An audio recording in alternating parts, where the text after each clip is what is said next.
RT पारदर्शी private school रे मागणारे पढ़िबा पई सुजोग ता रिलेटेड मु तीनोटी वीडियो अपलोड करिछि मो चैनल रे आगरु से वीडियो रो कमेंट सेक्शन रे बहुत गुडे डाउट लोक मानकर रहउछि जोटा कि से माने कमेंट करिसंदी मु तो पर्सनली समस्त को रिप्लाई देई होनी सेथि पई मु ट्राई करछि जे आ गुटी वीडियो पूरा नेई आसुछि सब डाउट ऊपर ए वीडियो टी डिस्कशन कर देबी तेनु आपण वीडियो को शेष पर्यंत देखंतु मु आशा करछि जे आपनकर कोनोसी डाउट रहबो नै खास करी बेसी प्रश्न आसुछि लोकंकर जे हम घर गोटे जगह रे आमे आ गोटे जगह रे रहउछु भड़ा रे रहउछु बा काम करिया पई रहउछु आम आधार कार्ड सब गां रे अछि तेनु आमे केमती कोन आवेदन करिवु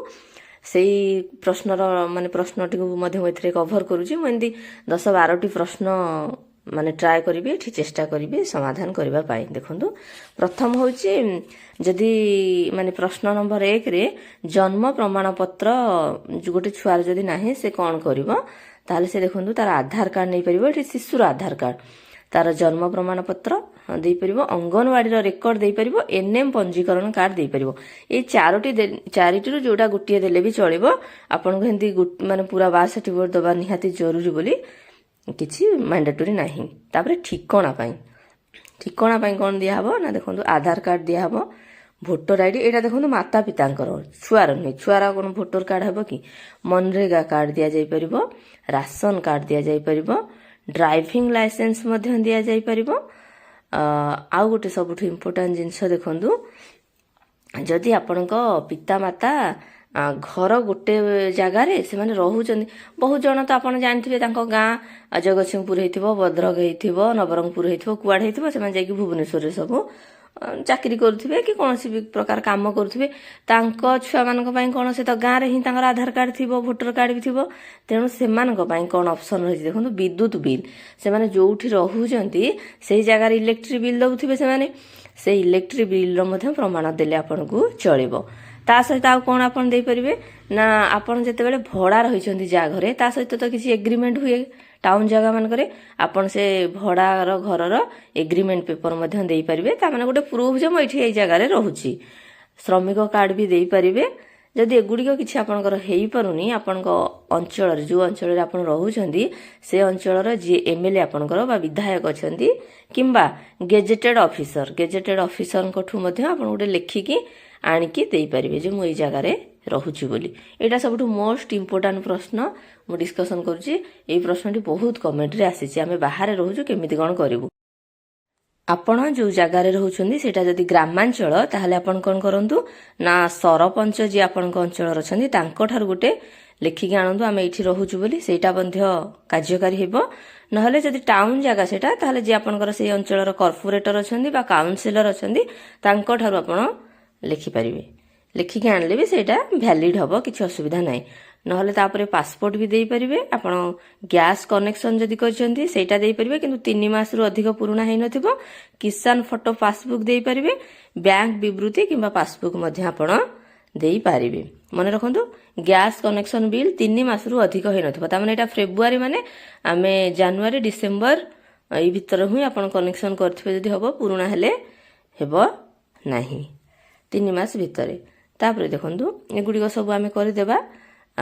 मन रखंतु एटा सबुठ इम्पोर्टेंट जदि आपण दूर रे रहउचंदी एमएलए को ठारू आनी परिबे सरपंच को ठारू आनी परिबे काउंसिलर बा कॉर्पोरेटर को ठारू आनी परिबे तापरे देखंतु आपण ऑनलाइन रे किपरि रजिस्ट्रेशन करिवे आरटी पारदर्शी पोर्टल को जाई छात्र छात्री किबा स्टूडेंट मानकर लिंक रे क्लिक करके आपण कोन करिवे ना रजिस्ट्रेशन करि देबे तापरे सपोर्टिव डॉक्यूमेंट सब नै कि आपण जिवे कोठी की बीओ कार्यालय रे दाखल करिवे आपण जदि बीओ ऑफिस जानि नहांती जे टीचर अछंदी आपण को पाखरे गवर्नमेंट टीचर तांकु पचारंतु से कहि देबे बीओ ऑफिस कोठरे अछि तापर अछि देखंतु मो आख पाखरे कोनोसी घरोई विद्यालय चयन करिवा पई प्रदर्शित हेउ नै माने आपण को मु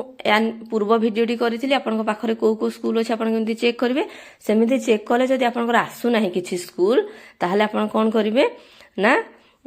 आपण को मनोनीत अंचल रे मनोनीत श्रेणी पाई कोनोसी विद्यालय नाही जदि ताहले आपण अधिक सूचना पाई बीओ ऑफिस को जाई परिबे बीओ ऑफिस रे जाई कि से स्टाफ मान को पचारि परिबे जे मोर एई अंचल एई पाखा पाखी को स्कूल अछि टिके देखिकी कहि दियंतु से माने कहि देबे कारण स्कूल गुडिक तांको पाखरे रजिस्ट्रेशन करूचंदी एवं केउ श्रेणी सब स्कूल ले देखंतु समान श्रेणी नुहे कोठी एलकेजी केउठी यूकेजी केउठी क्लास 1 तेनु आपण सेई अनुसार तांक सहित कथा हे परिबे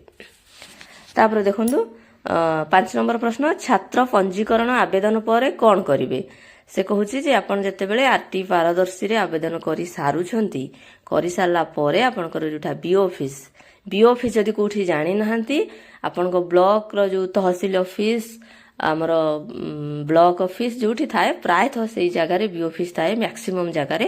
ଯଦି ଆପଣଙ୍କର ଅଲଗା ଅଛି କି କ'ଣ ଅଛି ଆପଣଙ୍କ ପାଖାପାଖି ଯିଏ ଗଭର୍ଣ୍ଣମେଣ୍ଟ ଟିଚର ଅଛନ୍ତି ତାଙ୍କୁ ପଚାରନ୍ତୁ ସେମାନେ କହିଦେବେ ସେଇଠିକି କ'ଣ କରିବେ ନା ଆପଣ ଦୁଇ ସେଟ୍ ଡକୁମେଣ୍ଟସ୍ ନେଇକି ଯିବେ ସେଲ୍ଫ ଆଟେଷ୍ଟେଡ୍ କରିକି ମନେ ରଖନ୍ତୁ ସେଲ୍ଫ ଆଟେଷ୍ଟେଡ୍ କରିକି ମାନେ ସେ ଡକୁମେଣ୍ଟସ୍ ମନେକର ଆଧାର କାର୍ଡ ତା ତଳେ ଆପଣଙ୍କର ସିଗ୍ନେଚର କରିବେ ସିଗ୍ନେଚର କରିକି ଦୁଇ ସେଟ୍ ନେଇକି ଆମର ମାର୍ଚ୍ଚ 10 ପର୍ଯ୍ୟନ୍ତ ଆବେଦନ ଡେଟ୍ ଅଛି ଯେତେବେଳେ ଆପଣ ଆବେଦନ କରିଦେଉଛନ୍ତି ତାପରେ ପରେ ଦିନେ ଦୁଇ ଦିନ ଭିତରେ ଯାଇକି ଆପଣ ସେଠି ଭେରିଫିକେସନ୍ କରିଦିଅନ୍ତୁ ବୁଝିପାରିଲେ ତାପରେ ଯେତେବେଳେ ଲଟେରୀ ହେବ ବିଓ ଅଫିସ୍ରେ ସେମାନେ କ'ଣ କରିବେ ଛାତ୍ରଛାତ୍ରୀଙ୍କ କାଗଜପତ୍ର ଫଟୋକପି ସମ୍ପୃକ୍ତ ବିଦ୍ୟାଳୟକୁ ସେମାନେ ପଠାଇଦେବେ ତାପରେ ଆପଣଙ୍କ ଛୁଆର ନାଁ ଲେଖା ହେଇପାରିବ ଆବେଦନ କରିବା ପରେ ପିତାମାତା ମାନେ ଆବେଦନ ଫର୍ମକୁ ସଂଶୋଧନ କରିପାରିବେ କି ହଁ ଯଦି ଆପଣ ଅନଲାଇନରେ ଆବେଦନ କଲାବେଳେ କିଛି ଭୁଲ ଭାଲ ହେଇଯାଇଛି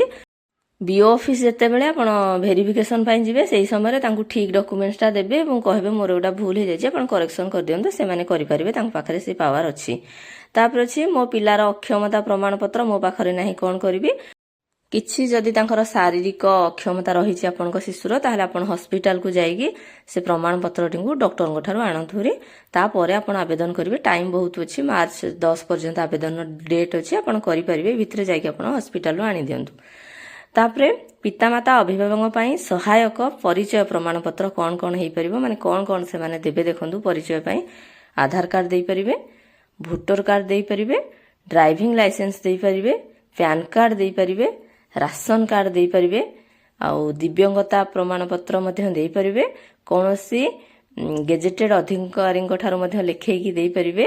ପାସପୋର୍ଟ ଦେଇପାରିବେ ଗ୍ରାମୀଣ ନିର୍ମାଣ କାର୍ଡ ସେଇଟା ମଧ୍ୟ ଦେଇପାରିବେ ଗ୍ରାମୀଣ ରୋଜଗାର ଆଶ୍ୱାସନ କାର୍ଡ ଦେଇପାରିବେ କିଷାନ ଫଟୋ ପାସବୁକ୍ ମଧ୍ୟ ଆପଣ ଦେଇପାରିବେ ଆଉ ଗୋଟିଏ ମାନେ କମେଣ୍ଟ ଆସୁଥିଲା ବହୁତ ଯେ ଆମେ ଜେନେରାଲ କ୍ୟାଟାଗୋରୀ ଆମେ କ'ଣ କରିବୁ ଜେନେରାଲ କ୍ୟାଟାଗୋରୀର ଯେଉଁମାନେ ଇଡବ୍ଲ୍ୟୁଏସ୍ରେ ଅଛନ୍ତି ତାମାନେ ଇକୋନୋମିକାଲି ୱିକର ସେକ୍ସନ ବା ଦାରିଦ୍ର୍ୟ ସୀମାରେଖା ଯେଉଁମାନେ ଗରିବ ସାଧାରଣତଃ ଜେନେରାଲର ସେମାନେ କରିପାରିବେ ଦେଖନ୍ତୁ ସେମାନେ କ'ଣ କରିବେ ସରକାରଙ୍କ ଦ୍ୱାରା ଜାରି କରାଯାଇଥିବା ଯେକୌଣସି ଦାରିଦ୍ର୍ୟ ଦୂରୀକରଣ କାର୍ଡ ଦେଇପାରିବେ ଆପଣ ଯେମିତିକି ଆମର ଯେଉଁ ଲେବର କାର୍ଡ ହେଲା ଏଗୁଡ଼ା ସବୁ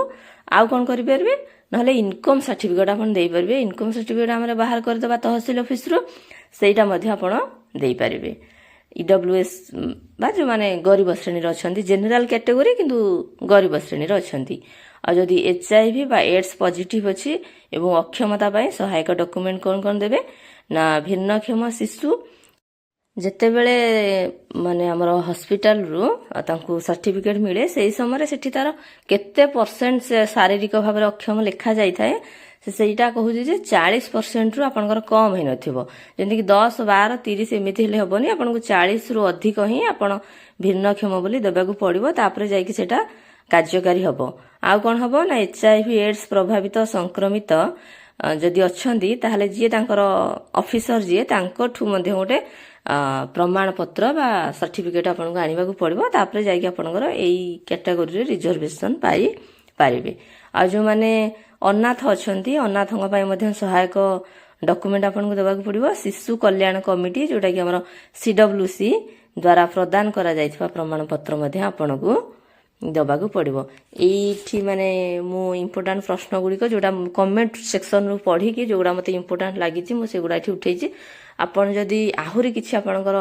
ଡାଉଟ୍ ରହୁଛି ବା ଅଲଗା କିଛି ଜାଣିବାକୁ ଚାହୁଁଛନ୍ତି ତାହେଲେ ଆପଣ ଆଉ ଥରେ କମେଣ୍ଟ ମାଧ୍ୟମରେ ଜଣାନ୍ତୁ ମୁଁ ଆଉ ଗୋଟେ ଭିଡ଼ିଓ ଆଣିବାକୁ ମଧ୍ୟ ଚେଷ୍ଟା କରିବି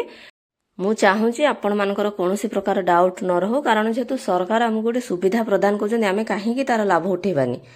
ଏଠି ଭିଡ଼ିଓଟି ସରିଯାଇଛି ଯଦି ଭିଡ଼ିଓଟି ଆପଣଙ୍କୁ ଭଲ ଲାଗିଲା ଲାଇକ୍ କରନ୍ତୁ ସେୟାର କରନ୍ତୁ ଏବଂ ଚ୍ୟାନେଲକୁ ସବସ୍କ୍ରାଇବ୍ କରିବାକୁ ଭୁଲନ୍ତୁ ନାହିଁ ଏବଂ ୟୁଟ୍ୟୁବର ନୂଆ ଫିଚର ହାଇପ୍ ଆପଣ ଯଦି ଚାହିଁବେ ତାହେଲେ ମୋ ଚ୍ୟାନେଲକୁ ହାଇପ୍ ମଧ୍ୟ କରିପାରିବେ ବହୁତ ବହୁତ ଧନ୍ୟବାଦ।